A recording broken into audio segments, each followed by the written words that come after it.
Hello friends, welcome to my channel.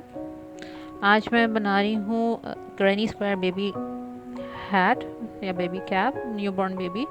उसके लिए मैं ये चार कलर्स यूज़ कर रही हूँ। लाइट कलर्स हैं, आप कोई भी कलर यूज़ कर सकते हैं, it all depends on you. इसके साथ मैं यूज़ कर रही हूँ 5 मिलीमीटर हुक और मुझे सिजर चाहिए होगी अपनी।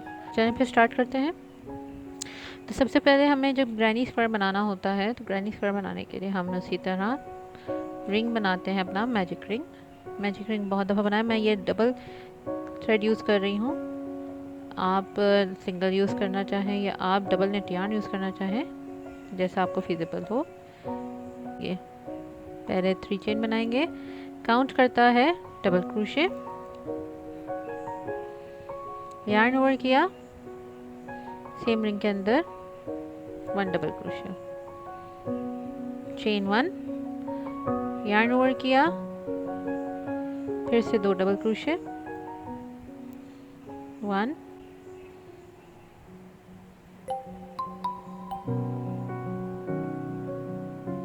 2, फिर चेन 1, यार्न ओवर किया, फिर सेम जगह पे 2 डबल क्रोशे। एक मैं ये जरा छोटा सा खींच लूं,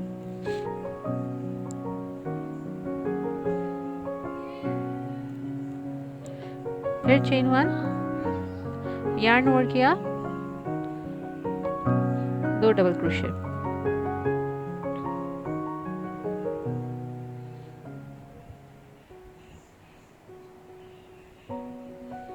अब हम इसको क्लोज कर लेंगे रिंग को।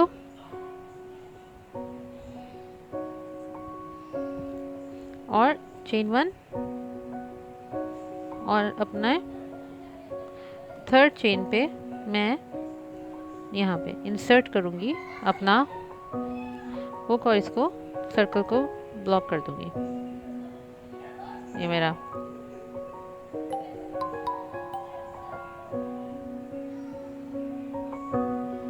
आपने नोटिस किया होगा कि 3 मैंने डबल क्रोशे नहीं बनाए हैं, मैंने 2 डबल क्रोशे बनाए हैं।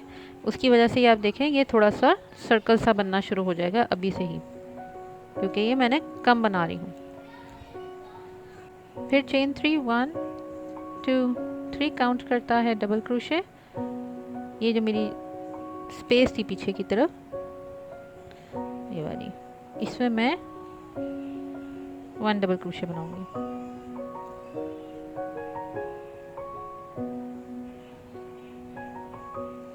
चेन 1। अब हमारी जो नेक्स्ट डबल 2 डबल क्रोशे के दरमियान चेन 1 थी, ये स्पेस, इस पे हमने 2 डबल क्रोशे बनाना है।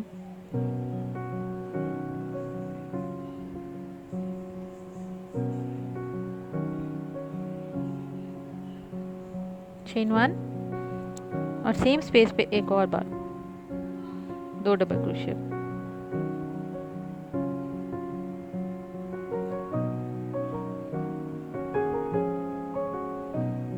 फिर चेन 1। अब इसी तरह हम करते जाएंगे कि हर चेन 1 स्पेस के अंदर 2 डबल क्रोशे, चेन 1 और 2 डबल क्रोशे।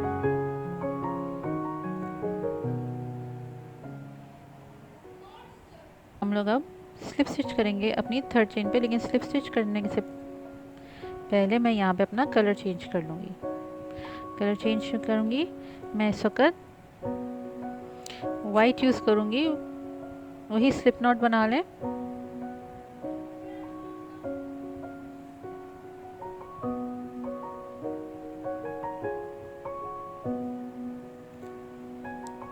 हुक पे में डाल के इसको इससे पास आउट कर लूँगी।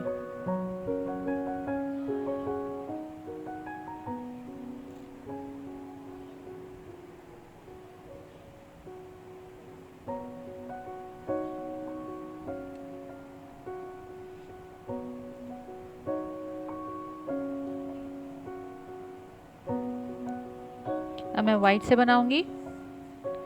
चेन 3, काउंट करता है डबल क्रोशे, यार्न ओवर किया, अपनी जो बैक स्पेस हमेशा हमारी होती है मैं इसमें बनाती हूँ, 1 डबल क्रोशे बनाया, चेन 1, यार्न ओवर किया, नेक्स्ट स्पेस पे 2 double crochet, chain 1, same space पे 2 डबल क्रोशे,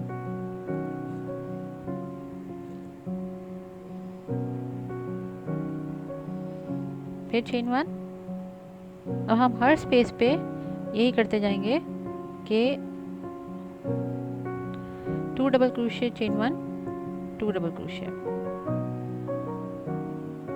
पूरे राउंड के एंड तक।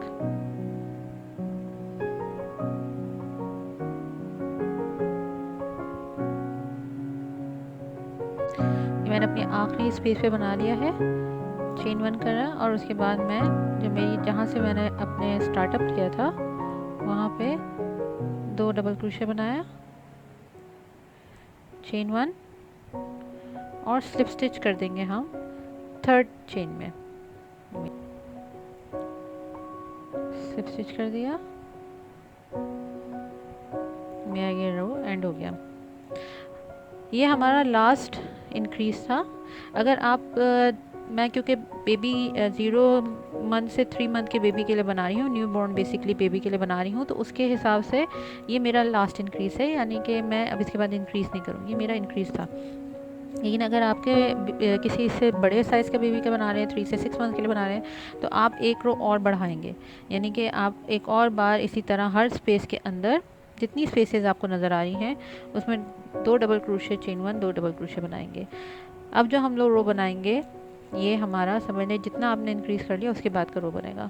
अब वो आप पर डिपेंड करता है कि आपने कौन से साइज ईयर के बेबी के लिए बना रहे हैं। उसी तरह चेन 3 काउंट करता है डबल क्रोशे, पीछे की जो मेरी चेन 1 स्पेस थी उसमें मैंने अब 3 डबल क्रोशे बनाना है। अब हम लोग नॉर्मल 3 डबल क्रोशे का क्लस्टर ही बनाएंगे, चेन 1, ये जो मेरी स्पेस है उसमें मैंने 3 डबल क्रोशे बनाया। याद रखें कि अब मैं कोई इंक्रीज नहीं कर रही हूँ, मैं सिंपल हर स्पेस के अंदर चेन 1 करके 3 डबल क्रोशे बना रही हूँ, जितनी चेन 1 स्पेस है।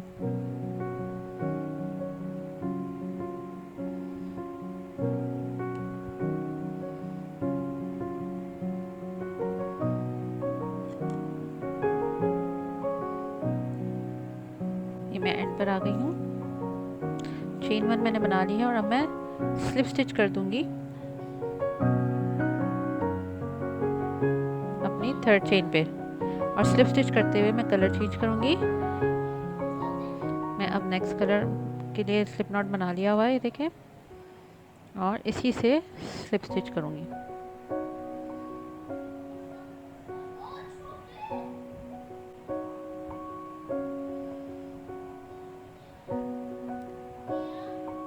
चेन 3, यार्न ओवर किया और वही हमने जो पीछे चेन स्पेस है मेरी, पहले वहाँ से स्टार्ट करती हूँ हमेशा, इसमें मैं 2 डबल क्रोशे बनाऊंगी, चेन 1, फिर नेक्स्ट स्पेस में 3 डबल क्रोशे,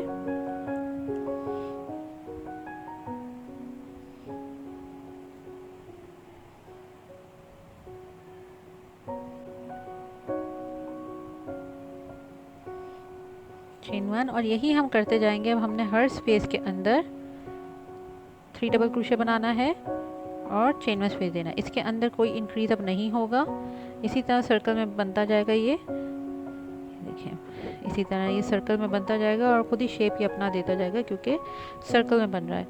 तो ये अब आपने जितने राउंड्स कंप्लीट करने हैं आप इसको कर लें बेबी के हिसाब से। ये आपको 4 इंचेस तक का काफ़ी होता है, क्योंकि नॉर्मल न्यूबॉर्न बेबी का इतना हेड का सर्कमफ्रेंस नहीं होता है, तो ये 4 इंच तक हम लोग करेंगे। अब आपके ऊपर डिपेंड करता है आपने कितने कलर्स यूज़ किए हैं। मैं तो मल्टी कलर को 2 रोज़ बना रही हूँ, तो ये 4 इंच तक कंप्लीट करेंगे, उसके बाद फिर हम इसका बॉर्डर देंगे। और ये मेरे 4 इंच का सर्कमफ्रेंस हो गया हुआ है। अब मैं इसको एंड करूँगी। एंड करने के लिए मैं वाइट कलर यूज़ कर रही हूँ। इसी तरह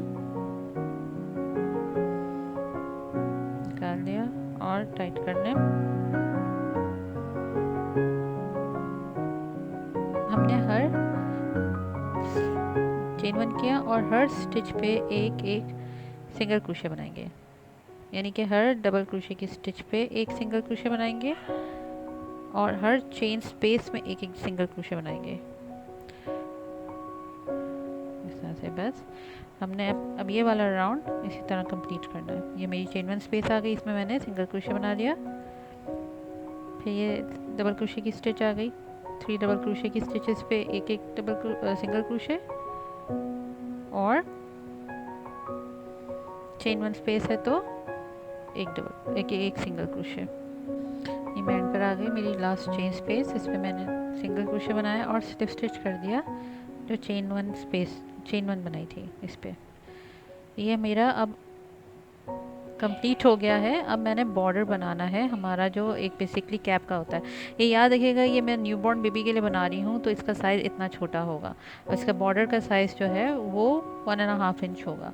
तो टोटल जो है वो आपका 5 से 6 इंच के कैप होगा एक न्यूबॉर्न बेबी का। आपके ऊपर डिपेंड करता है कि आपने कौन से उम्र के बेबी के लिए बनाना है, तो आपने यहाँ पर जो है इंक्रीज़ करते जाना है। ये वाला राउंड जो मैंने आपको राउंड नंबर 3 बोला था, ये आप राउंड नंबर 3 को रिपीट करेंगे तब तक जब तक कि आपका इतना सर्कमफ्रेंस नहीं आ जाता जो जितने ईयर्स का बेबी आप के लिए बना रहे हैं। ये तो जब ये आपका बन जाएगा तो उसके बाद फिर आपने राउंड नंबर 4 कंटिन्यू करना है थ्रू आउट, जब तक कि आपका ओबियसली बॉर्डर की बारी नहीं आ जाती। तो बॉर्डर बनाने के लिए अब हम लोगों ने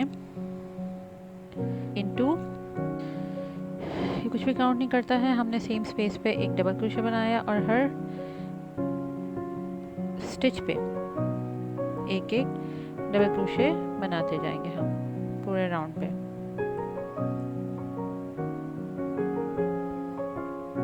ये मैं एंड पर आ गई हूँ। अब मैं स्लिप स्टिच कर दूंगी अपनी पहली स्टिच पे। ये मैंने जो चेन 1 बनाई थी इस पे नहीं, उसके दरम्यान में उसके दरम्यान में जो स्टिच थी उस पर मैंने स्लिप स्टिच कर दिया। नेक्स्ट राउंड पे चेन 2 कुछ नहीं काउंट करता और इसको हम लोगों ने कुछ भी नहीं काउंट करना। नेक्स्ट स्टिच पे पीछे से हमने फ्रंट पोस्ट डबल क्रोशे लेना है, फिर एक बैक पोस्ट। ये स्टिचेस जो है मैं पहले भी बहुत दफ़ा सिखा चुकी हूँ। यार्न ओवर करना होता है, फ्रंट पोस्ट फिर मैं बनाऊंगी। फ्रंट पोस्ट के लिए हमेशा हमारा हुक आगे से जाता है, पीछे से घूम के इसके देखिए इस तरह से आ जाता है और यार्न ओवर करके हम बाहर निकालते हैं। 3 लूप आ गए, पहले 2 लूप में से निकाला है यार्न ओवर करके, फिर यार्न ओवर करके नेक्स्ट 2 लूप में से। ये हमारा फ्रंट पोस्ट कहलाता है। यार्न ओवर किया। बैक पोस्ट के लिए हम लोगों ने, फ्रंट पोस्ट के लिए अगर हम लोगों ने इस तरह गए थे तो बैक पोस्ट के लिए हम पीछे से आते हैं, पीछे से हम एंटर करते हैं, दूसरी तरफ जाते हैं और ये हमने यार्न ओवर करके पिक किया और ये बाहर निकाल लिया।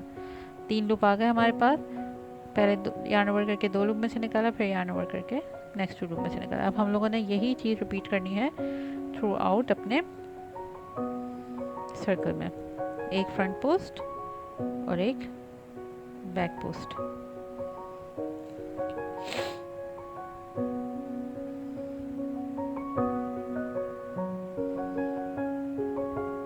मैंने बना लिया, मेरा बैक पोस्ट था। अब मैं स्लिप स्टिच कर दूंगी फिर से वही अपने फर्स्ट स्टिच पे इस तरह से। मैंने फ्रंट पोस्ट से स्टार्ट किया था और बैक पोस्ट पे एंड किया। फिर से चेन 2, ये कुछ नहीं काउंट करता, यार्न ओवर किया। अब फ्रंट पोस्ट जो डबल क्रोशे है मेरी, उस पर मैं फ्रंट पोस्ट ही बनाऊंगी। जो बैक पोस्ट है उस पर मैं बैक पोस्ट बनाऊंगी।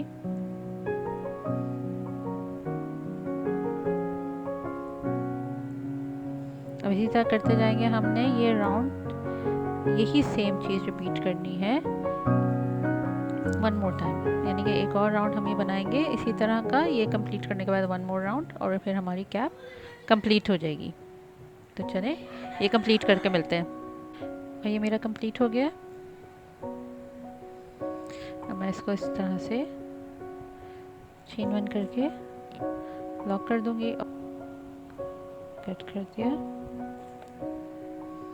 और इसको स्विन कर देंगे। अंदर भी जितने मेरे रह गए हैं जो नज़र आ रहे हैं उनको कुछ को मैं कट कर दूंगी और कुछ को मैं स्विन कर दूंगी, क्योंकि ये मैं ऑलरेडी इसके अंदर देखें साथ साथ लेके चली गई थी। तो इसको स्विन करके इस प्रोजेक्ट को कंप्लीट कर लेंगे। तो आई होप आपको ये बहुत ही खूबसूरत सा क्यूट सी छोटी सी न्यूबॉर्न बेबी के लिए कैप पसंद आई होगी। मेरे चैनल को ज़रूर सब्सक्राइब करें, मेरी वीडियोस को लाइक करें, मुझे सपोर्ट करें। फिर मैं मिलूँगी आपसे किसी और नए ट्यूटोरियल के साथ। तब तक के लिए thank you so much for watching.